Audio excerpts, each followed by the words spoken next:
A patient tells you they've tried everything: sleep hygiene, medications, supplements, melatonin, even CBT-I, but they're still not sleeping. So why isn't their insomnia getting better?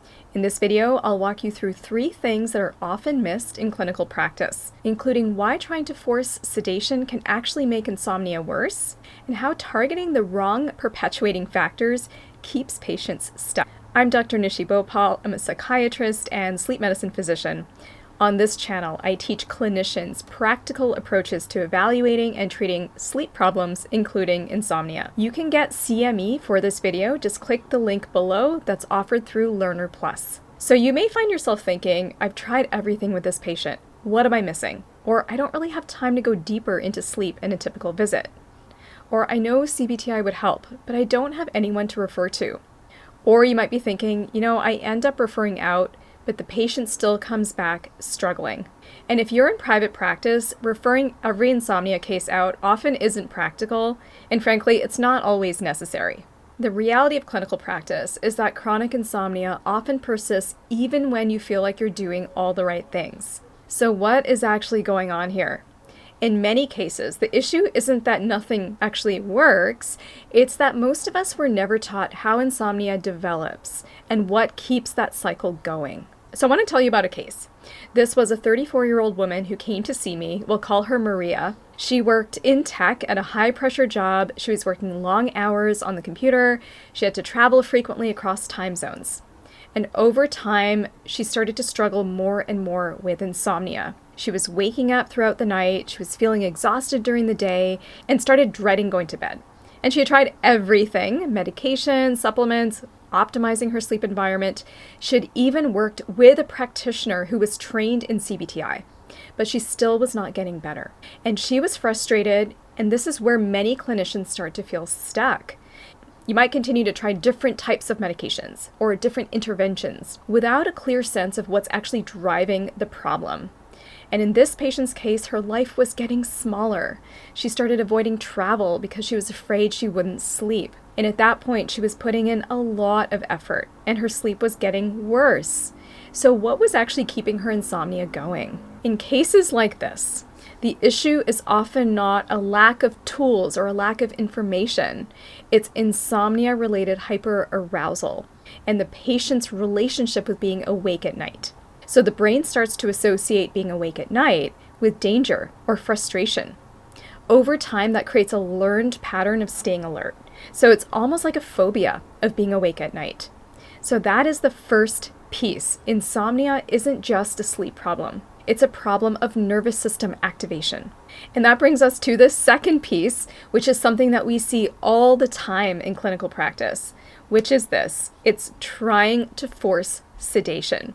So whether it's medications or supplements or you're layering in different interventions, the goal starts to become, how do I get this patient to sleep? But the more we try and force sleep, the more the nervous system stays activated.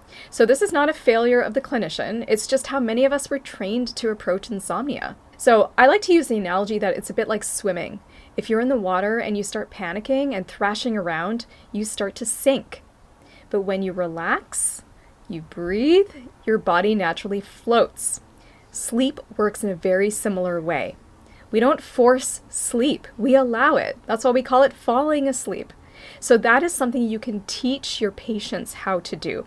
And it's easier than it might sound. So clinically, what matters most isn't necessarily what triggered or caused the insomnia. It's what keeps it going, what perpetuates it, and how the nervous system has learned to stay alert at night. That is the part that we can actually change. This aligns with what is called the 3P model of insomnia.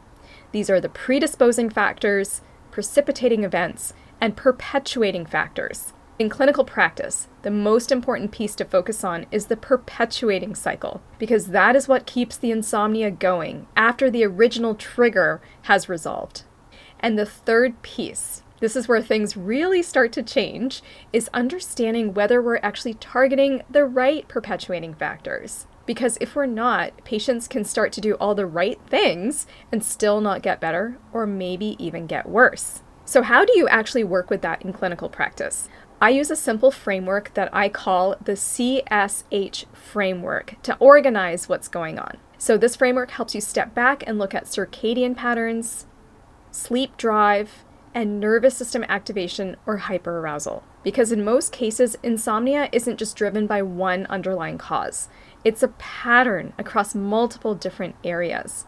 And once you start to recognize this pattern, you don't have to guess or start throwing darts hoping something will work. You can start to make targeted, simple, and personalized interventions for that patient. So the goal isn't to add more to your plate as a clinician, it's actually the opposite.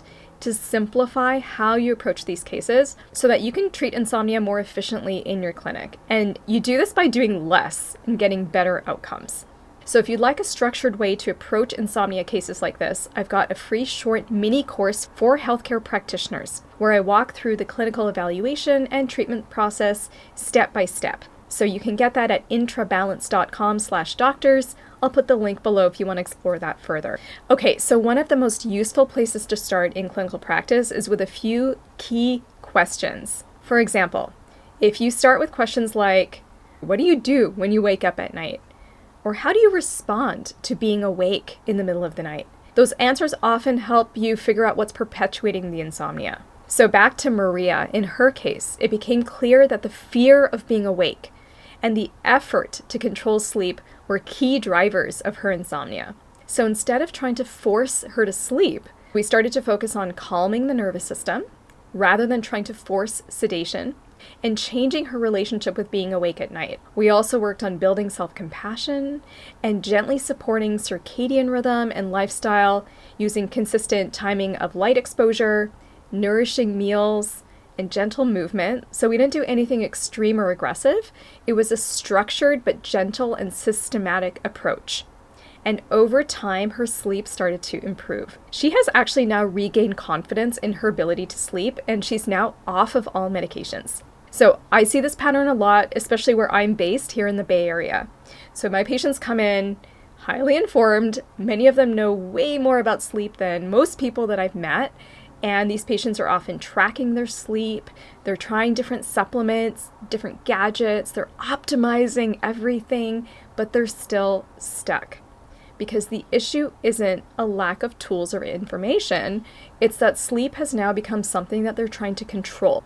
And as the clinician, you're left trying to piece this all together without a framework for what matters for that patient. Many of these patients don't need more interventions or treatments. They actually need a different way of relating to their sleep.